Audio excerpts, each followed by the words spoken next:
오늘 말씀은 사도행전 12장 24절의 말씀입니다. 하나님의 말씀은 흥왕하여 더하니라. 사도들이 순교당하고 핍박을 당하고 옥에 갇혔다가 도망 나오고, 왕은 욕심부리고 권력을 남용하고 생명을 하찮게 여기다가 죽음을 당했습니다. 정치적으로 혼란한 시대입니다. 또 이후에 왕은 어떤 핍박을 가할 것인가? 그러면 교회는 어떤 위기에 처할 것인가? 사도들과 성도들은 두렵고 떨릴 수밖에 없습니다. 하지만 이 혼란스럽고 위기의 상황에서 이 모든 것들을 헤쳐나가고 더 힘있게 예배하고 기도하고 복음을 전하고 부흥의 역사를 이루어갔습니다. 그 원동력은 무엇입니까? 바로 성경에 있는 것처럼 하나님의 말씀이었습니다. 외적으로는 불안하고 어려운 상황이지만 하나님의 말씀은 흥왕하여 세력을 더해갔다는 것입니다. 하나님의 말씀은 능력의 말씀입니다.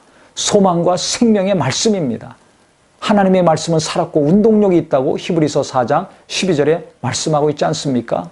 나는 힘이 없지만, 우리는 연약하지만 하나님의 말씀이 있다면 그 말씀은 힘 있는 말씀이기 때문에 내게 용기를 주고 소망을 주고 나를 이끌어가는 역사가 일어나는 것입니다.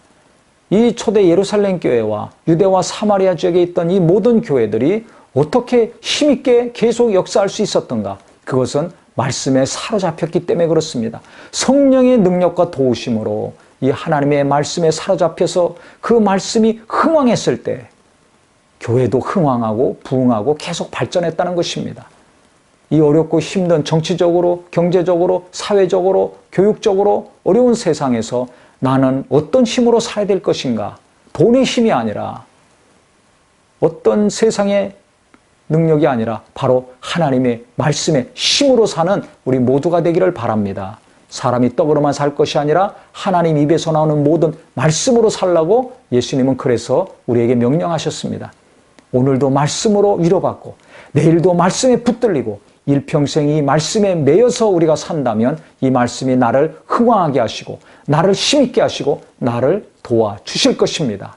그래서 내게 날마다 필요한 것은 하나님의 말씀, 우리 자녀들에게, 이 땅의 그리스도인들에게, 연약한 자들에게 가장 필요한 것은 이 능력의 말씀이라는 것을 다시 한번 새롭게 하셔서 내가 말씀을 붙들어야 되겠구나, 이 말씀에 내가 매여야 되겠구나, 이 가장 능력 있는 이 말씀이 나를 사로잡고 교회로 휘어잡아서 이끌어감으로 이 어렵고 힘든 세상에서 승리케 하시는 주인공들이 되기를 예수 이름으로 축원합니다.